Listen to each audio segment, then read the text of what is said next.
This RealAg Radio podcast is brought to you by Barricade 2 herbicide from FMC. Tough on weeds and gentle on your crop, Barricade 2 herbicide destroys broadleaf weeds in cereal crops. Along with powerful weed control, you can save up to 15% with the 2025 FMC Cashback Program. Visit ag.fmc.com/ca for more.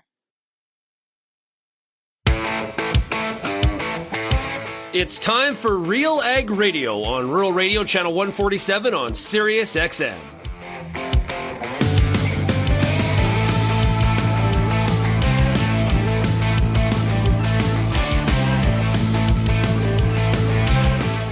RealAg Radio and RealAgriculture.com is your home for insight and analysis of the issues that are impacting your farm business. Let's get real and get connected with RealAg Radio.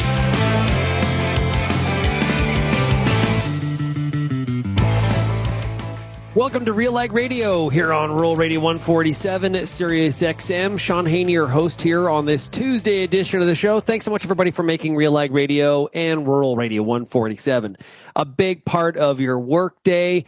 And also, of course, a big shout out to everybody listening out there on the RealAg Radio podcast. We do very much thank everybody for tuning in and making us one of your information sources. There is a lot happening in the world of agriculture, whether it's markets, it's policy, it's trade, it's agronomics.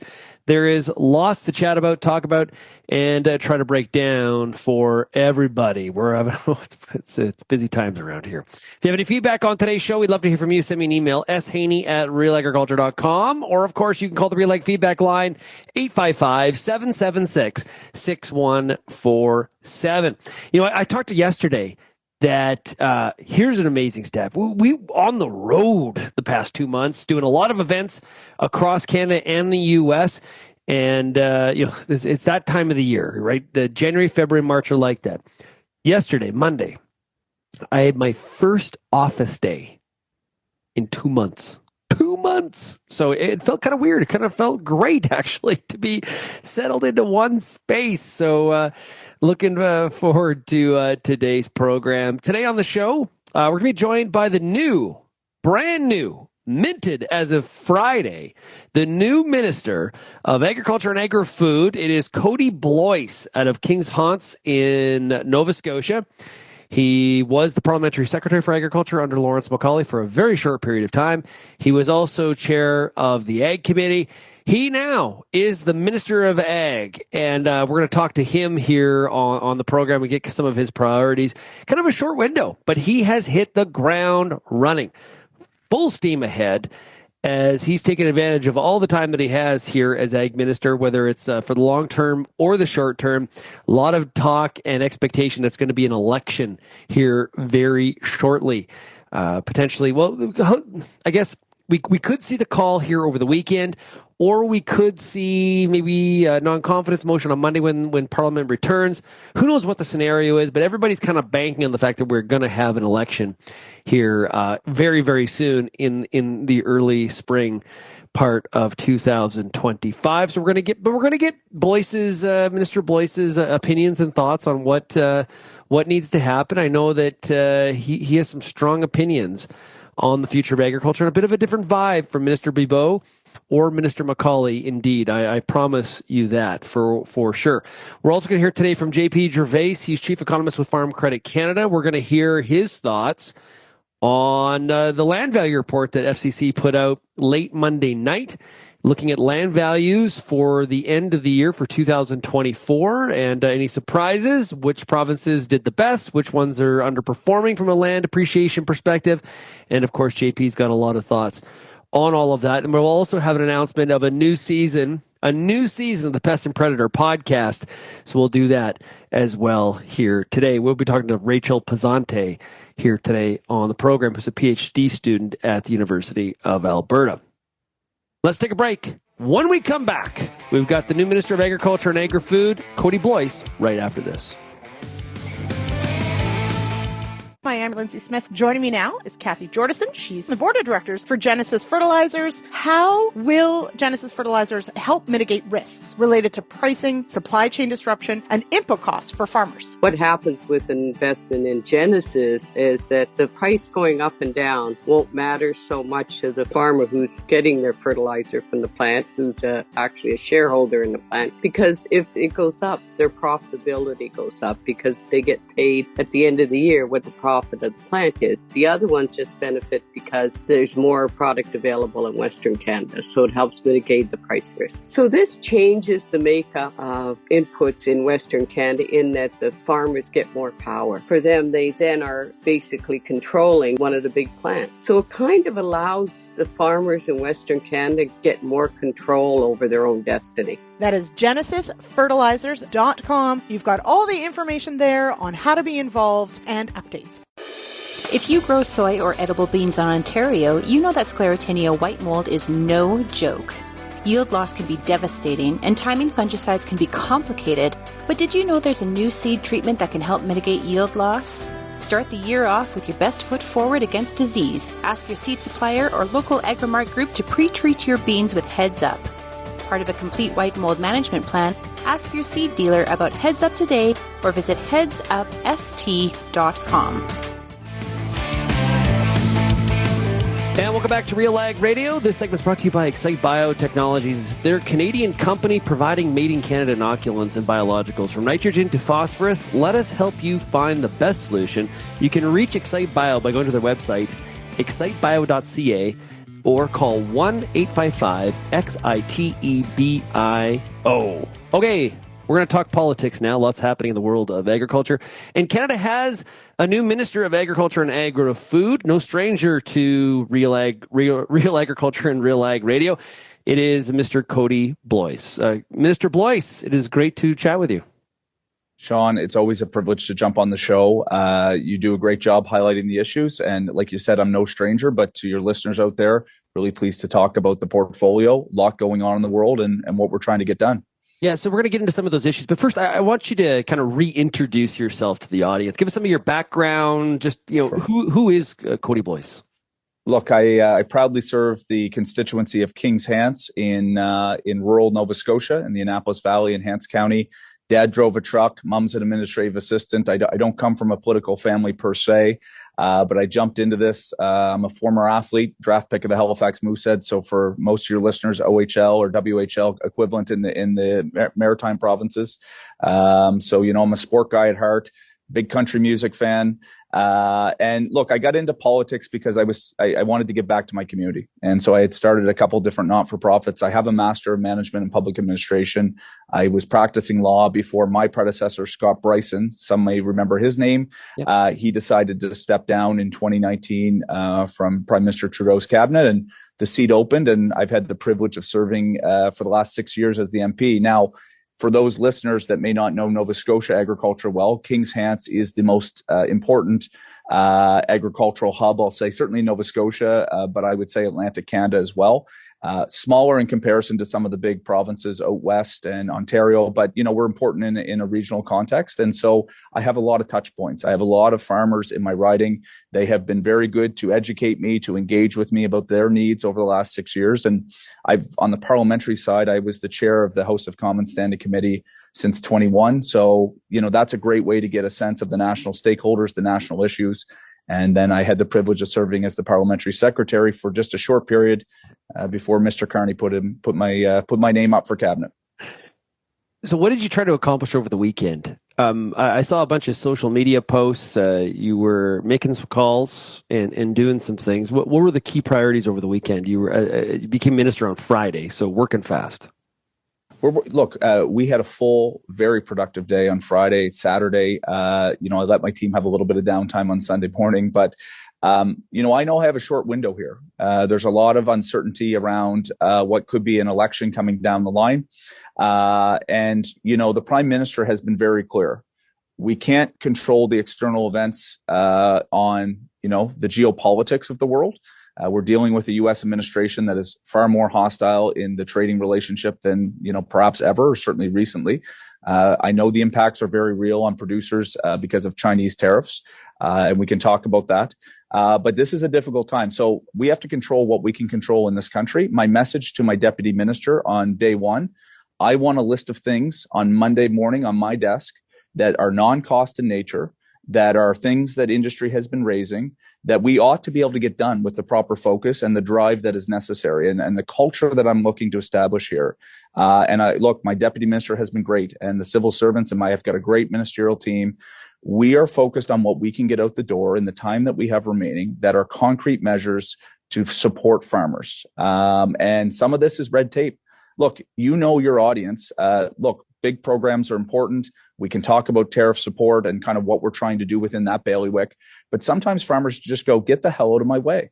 Get the red tape out of the way. Let's find ways to be more efficient. Let's find ways for the regulatory cooperation to happen quicker. And that is the message I'm signaling.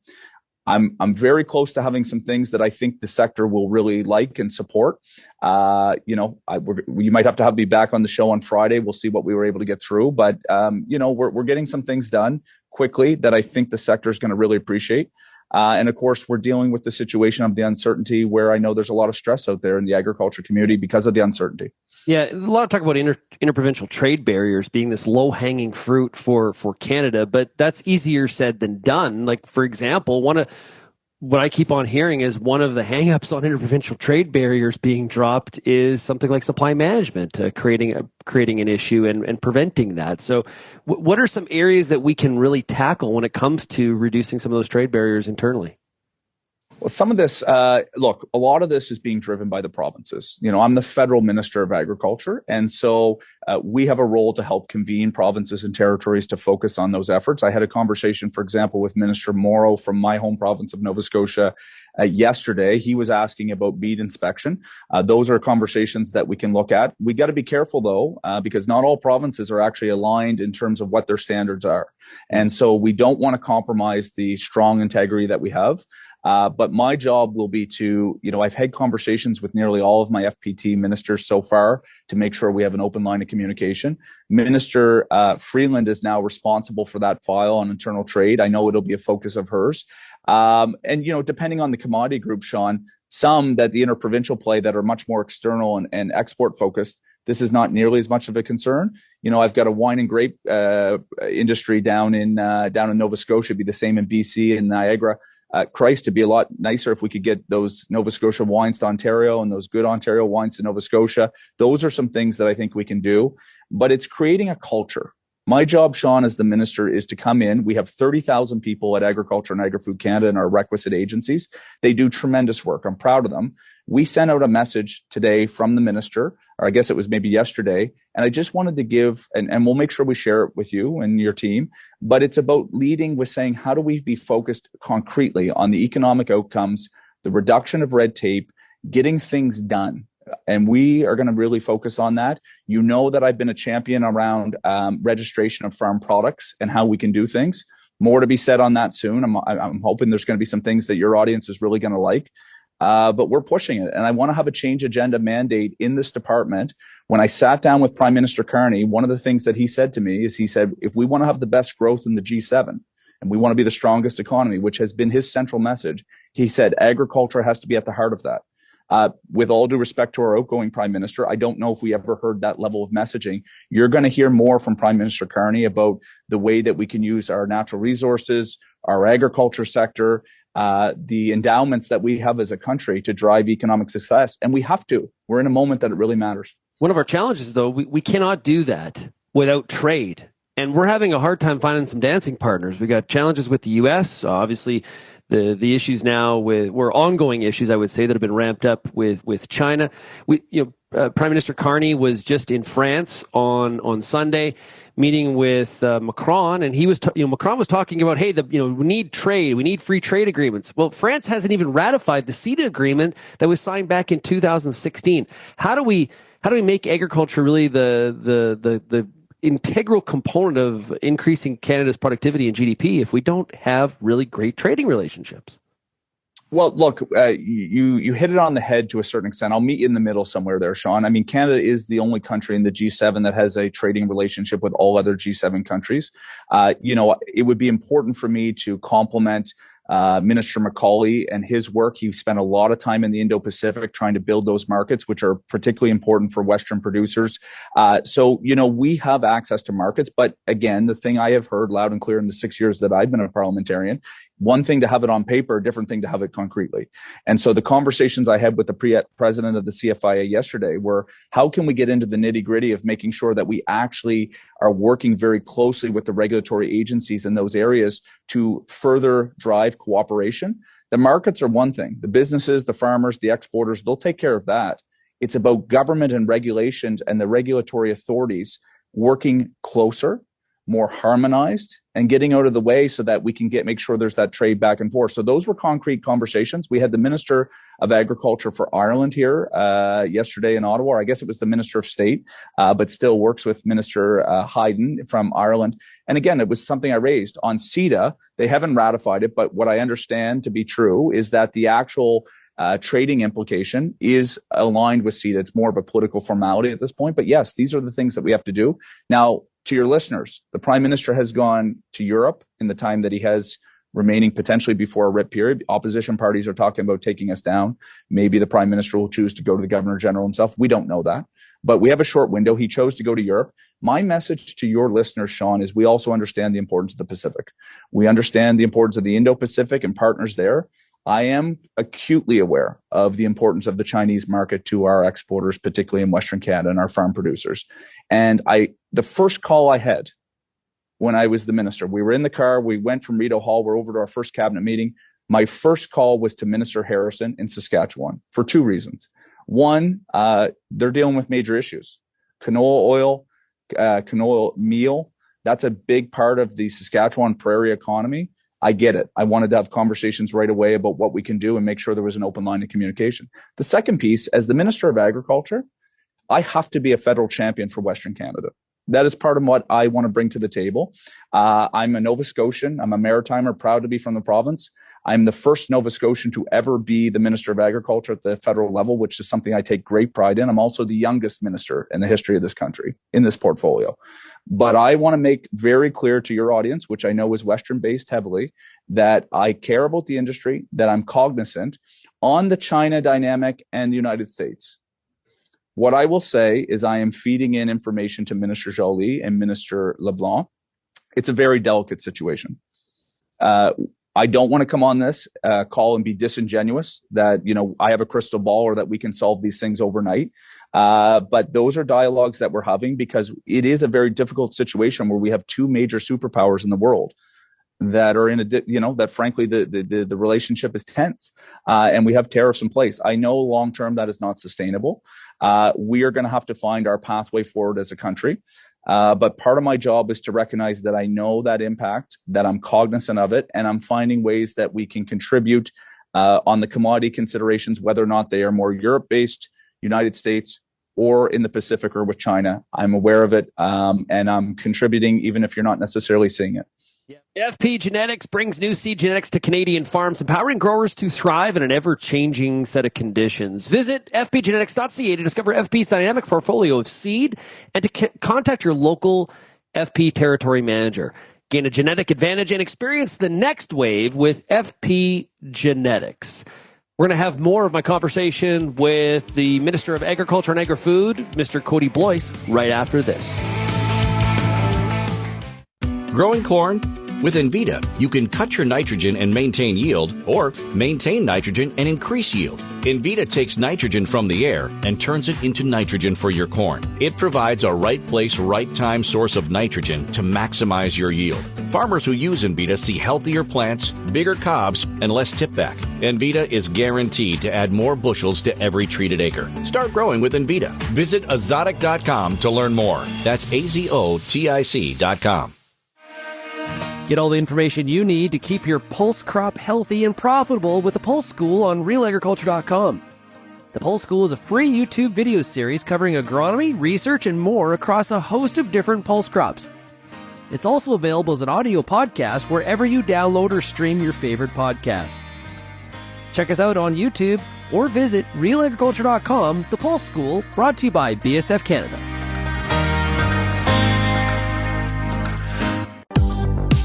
I'm Lindsay Smith from RealAgriculture.com. Join me Monday nights for The Agronomist, a 1-hour live and interactive show broadcast across YouTube, Facebook, and X. Monday nights at 8 p.m. Eastern, I host expert agronomists from all over the country to give you answers to some of the toughest agronomic questions.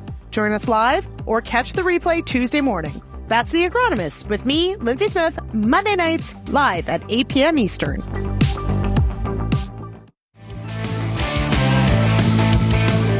And welcome back to RealAg Radio. We've been chatting with the Minister of Agriculture and Agri-Food, Kody Blois. Vaterstad is partnering with Canadian farmers for outstanding emergence. Their line of tillage, seeding, and planting equipment offers solutions for all soil types, field conditions, and tillage practices, helping you to maximize yield. To learn more and find your local dealer, visit vaterstad.com. Let's continue my conversation with Kody Blois, the Minister of Agriculture and Agri-Food. Yeah, right at the conclusion of the Biden administration, they rolled out a package passing approval of $9.7 billion in farm support payments because of some of the market losses in the back end of 2024 on that crop year. They're talking as well about a new market facilitation program here in 2025. Do you support this idea of providing financial assistance, ad hoc programming to producers impacted by the market losses on things like canola, peas, pork? Of course I do. There's a couple of considerations, though, that Shaun, that your audience needs to understand. Parliament is scheduled to come back on Monday.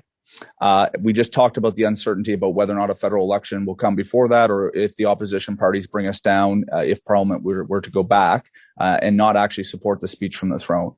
So we are living within the existing authorities of the Department of Agriculture and Agri-Food Canada. So we have our business risk management programs, which, by the way, I've had conversations with my deputy minister and my team to say, how do we make sure that we can stretch and do everything possible within those authorities to make sure that there is support for farmers in the short term? I had a conversation with Justine Hendricks yesterday from FCC. They do good work. They have set aside $1 billion of supports. Now, I know your listeners are going to say, look, Minister, loan capital is only so good. If we get in this long situation, we can't just keep racking up debt without having the ability to kind of balance the whole piece. I get that. So my message is I'm aware of that. The other piece is, if we find ourselves into a very difficult situation in April, or this continues to escalate, and there is countervailing duties where the monies are being collected by the government, there will be an ability to distribute those back to a variety of different stakeholders. Obviously, as the Minister of Agriculture, I'll be having my elbows up at the cabinet table to make sure that that is going out, but we're not there yet, right? And we're living within our appropriations as a government right now.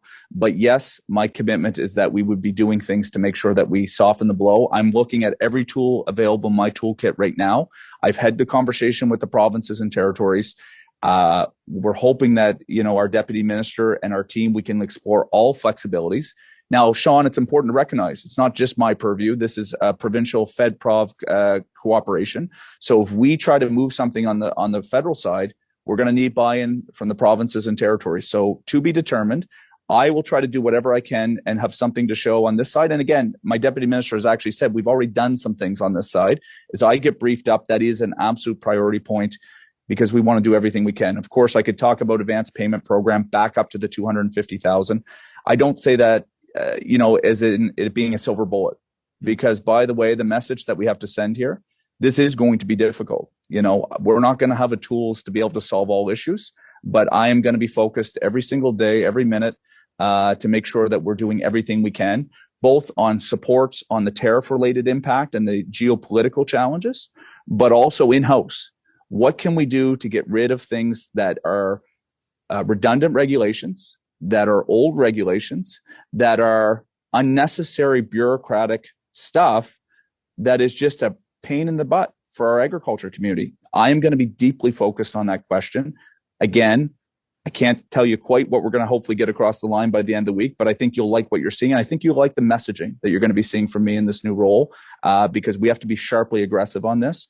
The last piece I want to talk about, as it relates to this is, again, the focus on trade diversification.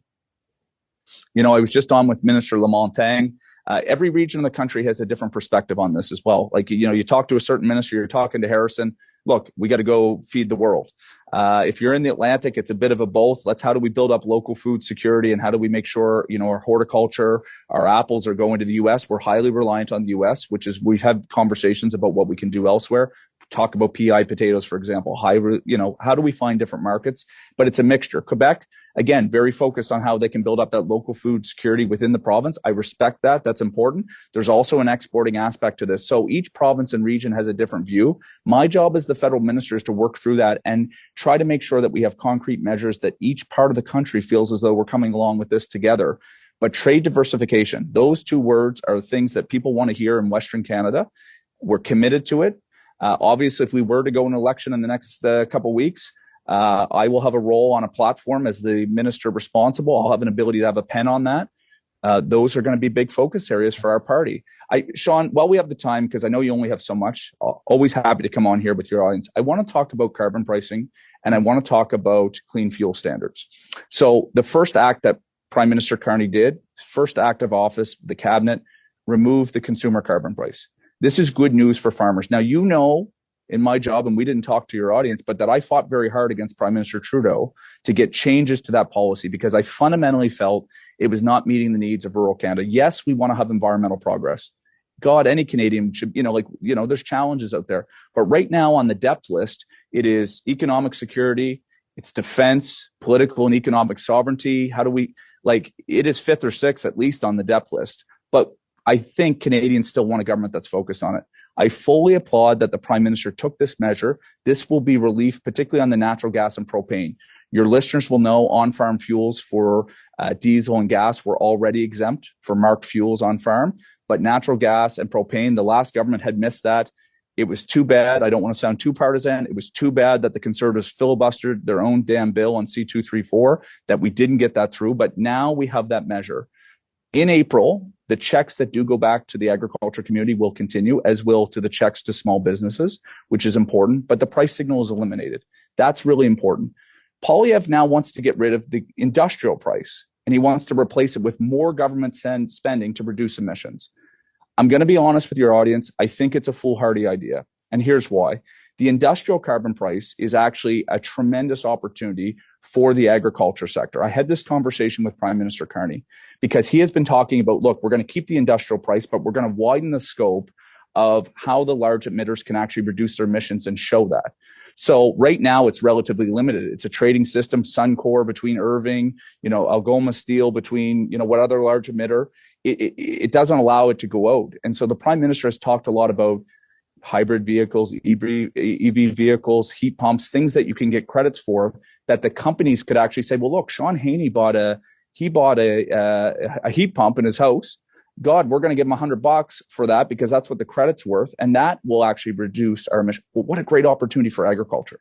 And I've said to the Prime Minister, as part of his plan on the industrial price, which is still very crucial, we have to link it to the very good work that agriculture and farmers do every single day in this country. By Poilievre cutting that, we miss that opportunity to make that connection. But also the thing he's not talking about is economists will say the industrial price was doing the heavy lifting on the emission reduction. So how many billions and billions of taxpayer dollars is a Pierre Poilievre-led government going to have to invest to get to the same outcome that, frankly, a price on pollution or a price on carbon, which is inherently a small c conservative mechanism? That is conservative ideology at its core. So I don't know why Poilievre wants big government programs, and how much are we going to have to pay for that to have the hundreds of billions of dollars of new ITCs? Now, look, there has to be a mix, and our government did do some stuff on the ITC, but to put all your eggs in that basket is ludicrous because it's undermining the canola crush. It's undermining the ability for some of the biofuel sector, which is we have to focus on more. Last is on clean fuel standards. And you can have Barlow to come in and dispute this. This is fine. I'm not trying to be too partisan. I want your audience to understand the mechanism because I'm not ideological. I just want to be pragmatic about how we can actually do some good on the environment, but also create economic outcomes for our agriculture sector. Clean fuel standards. The Conservatives are proposing to cut that. Might sound good out in the streets in the suburbs, but I don't think it's good news for our canola farmers. It's not good news for our oil grain folks. The biofuel sector has tremendous potential in this country. Cutting the clean fuel standard actually reduces the demand side that we need in this country at a moment that, frankly, we're dealing with uncertainty in China. We're dealing with uncertainty in the United States. No, we should actually be wanting to do more on that. So where are our Conservative MPs in Western Canada? Why are they not telling Pierre Poilievre, this is shitty policy? I'm sorry for swearing, but this is not good. We should want to be creating that demand side. Anyways, I don't want to sound too partisan. Like, Shaun, I mean, this is a good, but like for me, beyond politics, this is the kind of stuff we got to be rooted on, and we got to get outcomes. That is my focus as a minister, is on outcomes, demonstrating that we're moving the needle and creating a culture that we're getting shit done here in Ottawa. Do you see, right now we've got that on the consumer carbon tax that's been moved to zero. That legislation is still in place. Is the Carney government intending to absolutely? And again, I don't want to come across, but like I saw the Conservatives flailing on the weekend that we had a little Mark Carney sign off on the Prime Minister signing off on the paper. What has been done, because Parliament is not sitting and the government wanted to move as quickly as possible, it's an order in council to move the price signal to zero with an intention that a Carney-led government, if that happens, God willing, in my view, if it happens, that we will absolutely, our first act of Parliament will be to eliminate the legislation. But that was the tool that was available to the government in the time. I hope your audience appreciates the urgency that the government took on it. And I know it's a change agenda. Look, I know that the last Prime Minister was very hell-bent on keeping that price. Kudos to Mark Carney and the Prime Minister. Well, I get used to calling him the Prime Minister. Hopefully that'll be long-term. But yeah. Mark Carney, and under his leadership, that was his first act. And he's signaled it's good for farmers. It's good for our small business. And what we would replace the rebates in, by the way, Shaun, because the Conservatives never talked about the fact that the money did go back. Households did get those rebates. Lower and middle income households, actually, it was an important economic measure. The Prime Minister is proposing middle income tax cuts to offset that. So I think there's a very thoughtful approach here. And but yeah, I got one more question because I know we both got to go. Have you chatted with USDA Secretary Brooke Rollins yet? We're making those connections. We're doing our outreach because we know it's extremely important. And in fact, some of the things that I've talked to my department is, can you give me a list of things that we can actually cooperate on? The Prime Minister, though, I do think this is important because, yes, that engagement will happen. But the relationship has been very strained. And frankly, it's been disrespectful. And Prime Minister Carney has made very clear, I'm willing to go to Washington. I'm willing to engage with the U.S. administration when there is an element of respect to how important that partnership is. And so we are making that outreach. Whether or not that's going to happen the next day or two, I'm not exactly sure. But of course, the Americans are a very crucial partner. I have a great relationship with G.T. Thompson, who's the House chair with the Republicans. I have great respect for John Bozeman, who is the senator from Arkansas, who's the Republican chair in agriculture. Two great gentlemen. And we've made outreach with those departments. But again, I think the Prime Minister is saying we have to start from a basis of relationship respect here. And we have to get this back on the rails. It's been strained. So how do we do that? If the U.S. administration, can drop the stuff on the 51st state, can drop the stuff on trying to tariff their most important partner and actually look at a North American economy, there's a lot of merit there. So we'll take that into consideration as we're also engaging with our counterparts. Great stuff. We've been talking to the new Minister of Agriculture and Agri-Food, Mr. Kody Blois, out of Kings Hants, Nova Scotia. Minister Blois, thanks a lot for joining us. I look forward to our next chat indeed. Thanks so much. Let's keep in touch. Thanks, Shaun. We're going to take a quick break. We'll be back with more of RealAg Radio, Rural Radio 147, Sirius XM, right after this. Find everything you need for outstanding weed control in your wheat and barley from the cross-spectrum herbicide experts at Corteva. Corteva is proud to offer a wide selection of cross-spectrum herbicides for maximum convenience, effective resistance management, and customized control of your toughest grassy and broadleaf weeds. No matter what kind of weed challenges you're experiencing, we've got the right fit for your farm. Visit Corteva.ca to learn more. It's summertime, and you've got a lot of important decisions to make when it comes to your corn crop. Let the Corn School on RealAgriculture.com help guide you through those big decisions with input from leading experts in the field. If it's spray timing, disease identification, or any other field issue, the Corn School's got you covered. The Corn School on RealAgriculture.com. Brought to you by BASF and Pride Seeds.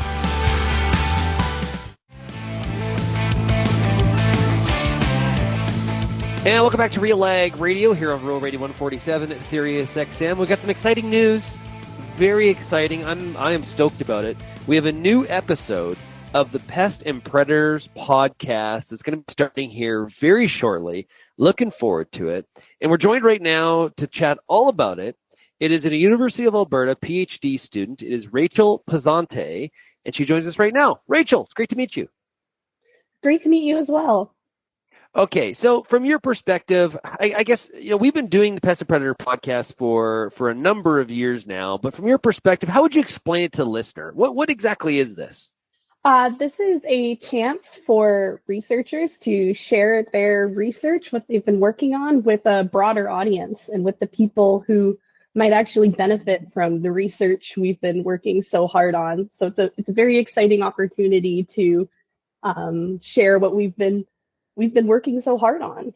Yeah, we've had a lot of fun discussions with a number of entomologists across the country. I guess it's hard to believe already. It's season 6. So what does the audience have to look forward to in season 6 of Pests and Predators? Well, my episode, we're going to talk about hoverflies, as well as other beneficial insects that live in field borders surrounding canola fields. I love hoverflies. They offer dual ecosystem services, so the larvae can eat aphids and offer pest control services, while the adults visit flowers and can pollinate. Yeah, you know what? All of our guests are so passionate about either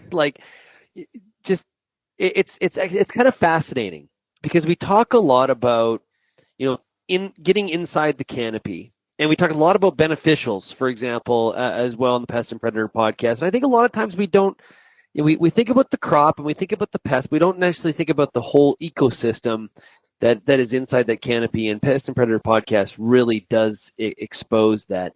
So this doesn't happen without sponsorship. So who are the sponsors for this year's season? This year it's WGRF.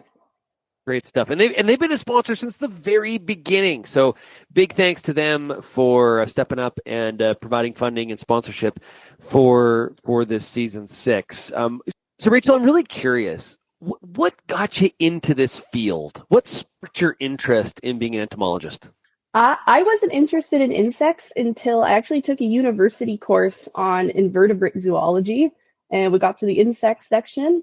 And once I started being exposed to the diversity and the why insects are interesting, I just became enamored with them and the questions we could ask by studying them. Did you grow up on a farm? No, I didn't. I grew up in Calgary. See, there you go. Like in the city. That is very cool. So, well, hey, welcome to the world of agriculture.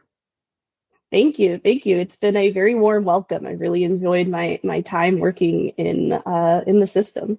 Yeah. So, and I say like once you get your PhD, as if it's like like that happens on a Tuesday. But once you are successful, what are kind of your career intentions? I would love to stay working with hoverflies and working with them in an agricultural context. Every research project I've worked on just sparks more questions, and I feel like I could keep going with this topic forever. So that would be the ideal, but I'd really just love to keep working with insects and in research and keep answering important questions.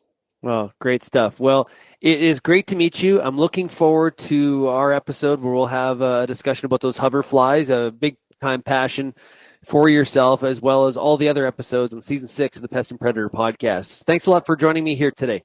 Awesome. Thanks for having me. Okay, again, that's the Pest and Predator podcast powered by WGRF. And of course, those episodes are going to be coming out here very shortly. We'll be talking about them here on Real Agriculture, as well as they'll be posted at RealAgriculture.com. We'll be right back on RealAg Radio, Rural Rate 147, Sirius XM, right after this. If you're applying a low-rate end stabilizer, you might be falling for a losing strategy. Low-rate products promise great results, but may lack the potency of higher active ingredient concentrations, so great isn't always what you get. Don't put yield at risk. Put your trust in proven solutions. Anvol Nitrogen Stabilizer, Super U Premium Fertilizer, and Tribune Nitrogen Stabilizer from Koch Agronomic Services. These products offer higher active ingredient concentrations imitator brands can't match. See the difference at defendyourn.ca. The Canola School on RealAgriculture.com is your one-stop shop for everything a canola grower needs. Check out our free video series on YouTube for all the latest in canola agronomy, research, marketing, and more. Don't have time to watch? Download the podcast version of the Canola School on RealAgriculture.com or anywhere you download your podcasts. Stay on top of all things canola with the Canola School on RealAgriculture.com, brought to you by BASF and Invigor Hybrid Canola.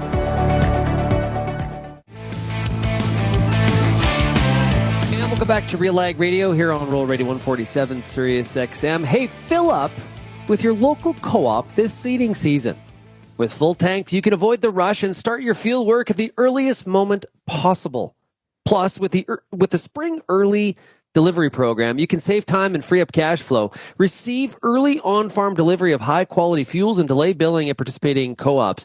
Talk to your local co-op fuel team member today to arrange for early on-farm delivery and ensure you are fueled up for spring. We're going to talk about land prices, and Farm Credit Canada is out with their most recent land value report. This is for 2024. Joining us right now is Chief Economist with Farm Credit Canada, JP Gervais. Here's our conversation. Joining us right now as Chief Economist with Farm Credit Canada is JP Gervais. Hey, JP, how's it going? It's going very well. Great to be here. Thanks for the invite, Shaun. Yeah, I always look forward to these conversations to try to dive into some of the numbers.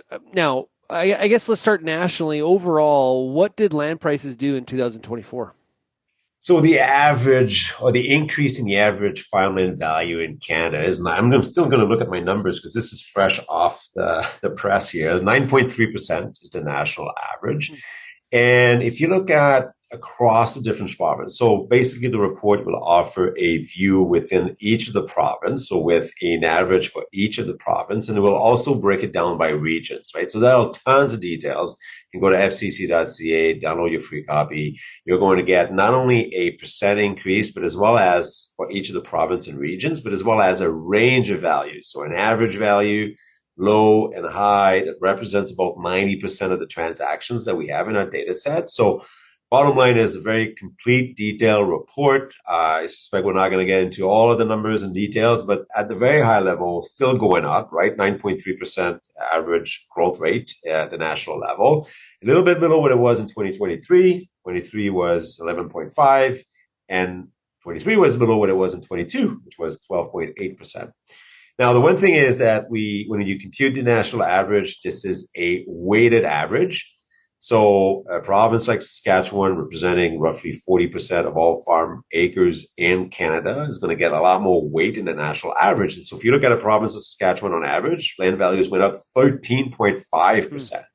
Right? So there are two provinces that exceed the national average of 9.3. Saskatchewan is one of them. I just talked about it. And BC is the other one at 11.5. So BC, really high, but BC is such a unique case as well because the mix of ag is it's just such a diverse province, and even within a region, it's really hard to get a grasp. Very large variations in terms of the range of values as well. Saskatchewan is more of a consistent or kind of a province that leans on some very specific, crops is what 80% of receipts of farm cash receipts in the province. It's a traditional meat potato kind of province, like it's Exactly. Grains, north, season pulses, and then, the rest would be livestock.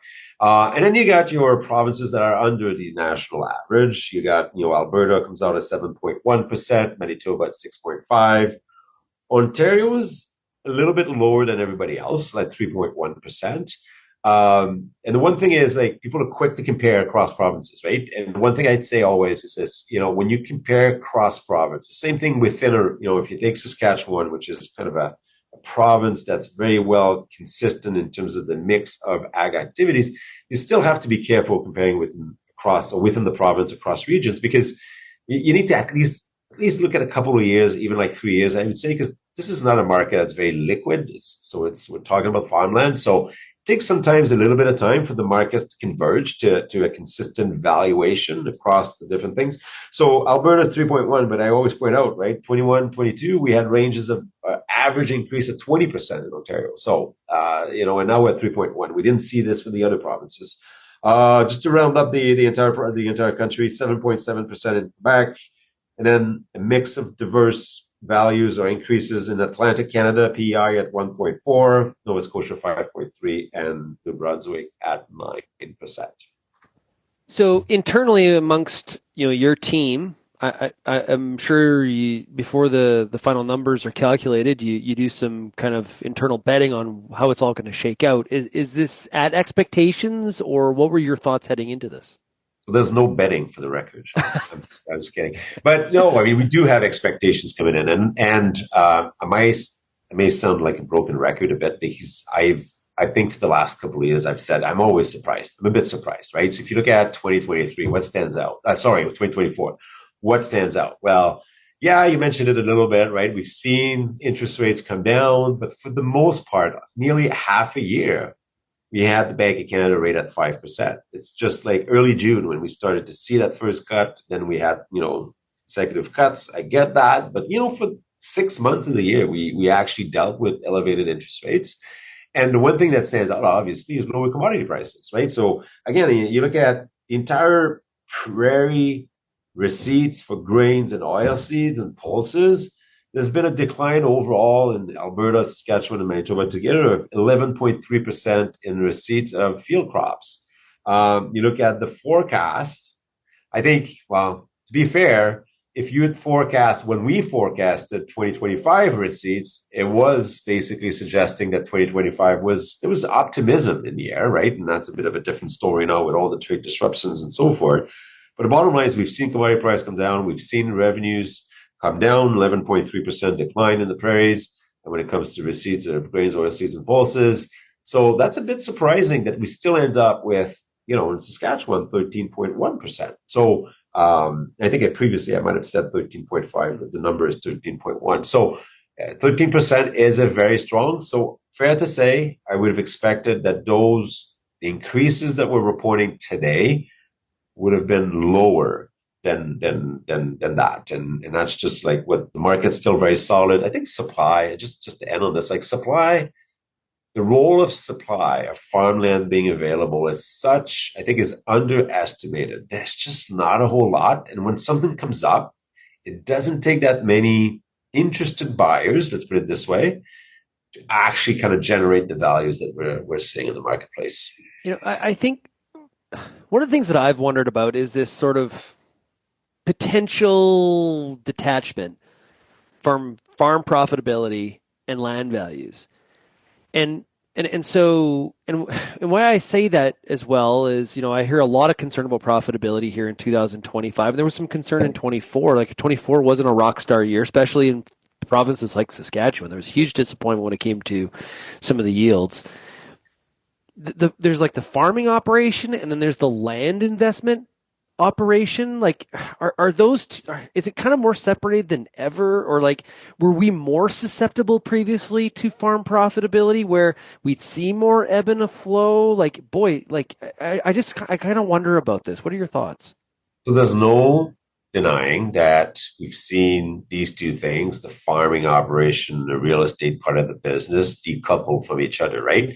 And I think you can clearly see this in the index that we're going to be publishing about that, just a week after the release of the report, when we look at affordability, right? Because it's one thing to say land is obviously the most expensive it's ever been when measured in dollar per acres. You would even adjust it for the overall rate of inflation. You'd still see it in really expensive. I would argue it's meaningless. Basically, like, why do you actually discount it by inflation, right? You should discount it by the cost of inputs, or you should discount it by something that's relevant to profitability, to your point. So what we're doing is we're saying, all right, this is the price of land. This is what revenues are. And then, of course, the mix of crops in different provinces will get a different pattern when it comes to revenues. But to your point, I mean, 2024 was disappointing. And simply, if anything, because of commodity prices. And we've seen inputs come down, but not as much. And, you look at the overall fertilizer been trending down a little bit, 24 I'm talking about, but all inputs overall kind of remain elevated. And so no doubt. And then you account for interest rates, and land is now at the least affordable point of at least the last 40 years. And in some cases, central Canada and eastern Canada, as far as you can go back in time, all time least affordable, right? When it's measured against farm revenues and interest rates, which are kind of the two drivers of that you would think from an economic standpoint would matter in terms of buying farmland, right? So no doubt, to me, that speaks to what you were saying, decoupling of, and the question becomes like, what should we expect for the future, right? And the crystal ball is quite murky in that sense, right? So I still think that we need to attach valuations of assets based off some underlying fundamentals, which are profitability. But profitability, one thing I'd say as well is that you have to be thinking about the future, right? It's not just, it's you're discounting future revenue streams. It's not just the present, which has been disappointing to your point. It's also like, again, putting aside trade disruptions, which are big. I'm not dismissing the importance of that. Yeah. No, for sure. I'm actually quite negative about the entire thing. But if you put that aside for 1 minute, the world still needs what we grow and will continue to need what we grow.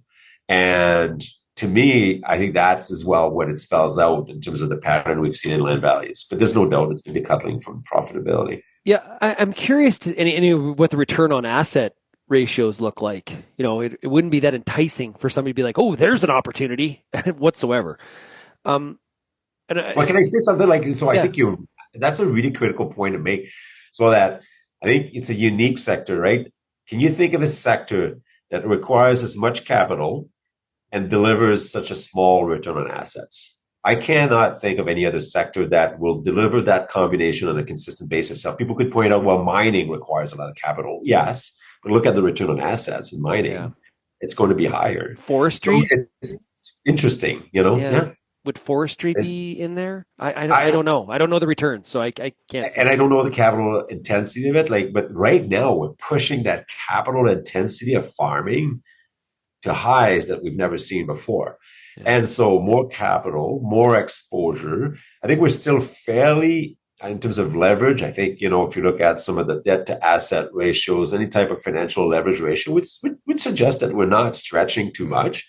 But it's just the risks associated with farming that are quite significant. Look at the policy environment right now. And then the return on asset being limited or not that great. And so that's a unique sector. I think you have to have a forward-looking positive view, which I have. I'm super positive about the outlook. I've been for a number of years. I don't shy away from that. But I acknowledge that short-term there's a number of different challenges that we face. Saskatchewan. It's leading the charge higher. It's also the province that has pretty strict rules in terms of who can actually invest in land. Is there any connection? Like, what's happening? For myself, I think it's more a reflection of, if you look at, again, that affordability index, just looking at Saskatchewan, you're looking at the picture, you're like, oh my God, that index is trending in the wrong direction. It's least and least affordable year after year. The flip side of that is if you look in, west or east, and you're looking at, relatively speaking, still land that shows up as more affordable, again, considering revenues, the revenue profile of an acre of land, and borrowing costs and all of those type of things, it still shows up favorably. So to me, I think it makes sense that it stands out as. Now, the policy environment, obviously, I'm not saying that there's no role, but to me, I think what stands out to me most is really where it stands relative to other provinces. And some people are going to be like, wait a minute, interest rates were up. That didn't slow things really down. But there's also a timing factor there where interest rates went up at a time, and they weren't up long enough probably to show the impacts. And there was a lot of free cash flow around because of the years that we were coming off. Am I reading that right? That kind of negated that a little bit? Sure. That free cash flow, does it show up in all the provinces? Maybe not. I mean, okay. I think it's within a province you would find as well some differences. And so perhaps that applies to maybe some regions, more than others and so forth, within a province. But the bottom line, I do think that it's fair to say that it's hard to, you have to find a reporting period, obviously, right? So we go on an annual calendar basis, but I think you gotta just step back a little bit and then look at more of a dynamic type of setting, to your point, right? Looking at where we're coming from, where we're heading as well. And I think it's fair to say we knew that this was not going to be, let's say, a super friendly relationship with the US. I think fair to say we expected that, but I don't think we expected the level of disruption, uncertainty, back and forth like this. I think I did not expect it anyway, and I think others as well. So you think of 2025, I'm thinking, okay, uncertainty is a big deal, right? Like the one major impediment to business investment, and that includes farming, is uncertainty, right? You don't want the instability. You don't want the uncertainty. That's something that is not conducive to investing. And so I would expect a very cautious approach right now. On top of this, you have revenues that are likely to be down, right? So if you look at the forecast, we're now forecasting, in canola, down 13% from a receipt standpoint, 25 relative to 24, and 24 was down 5%. So revenue wise, we'll see how everything evolves. I'm still hoping that we can get through those relationships with China and the US, but bottom line is we're looking at revenues that are trending. So I'm expecting a lot of caution in that 25 market.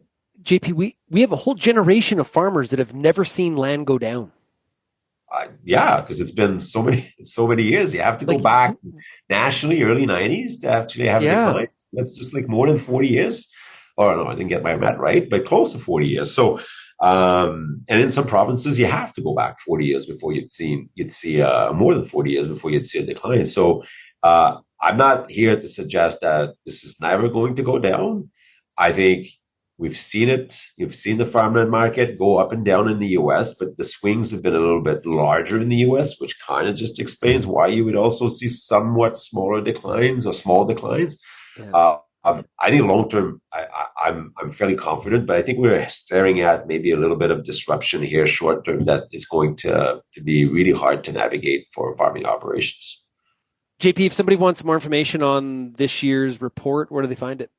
FCC.ca. We get the report. You can dive into the province, the region. Got lots of data as well on dollar per acre values, and there will be the following weeks some analysis. What we've talked about, you and I, Shaun, in regards to affordability. We're also going to publish, maybe just in a couple of weeks or 3-4 weeks, a bit of same kind of analysis with regards to the farmland rental market, which is also something that is quite connected to what we're discussing today, right? So all of that, FCC.ca, if you want more information.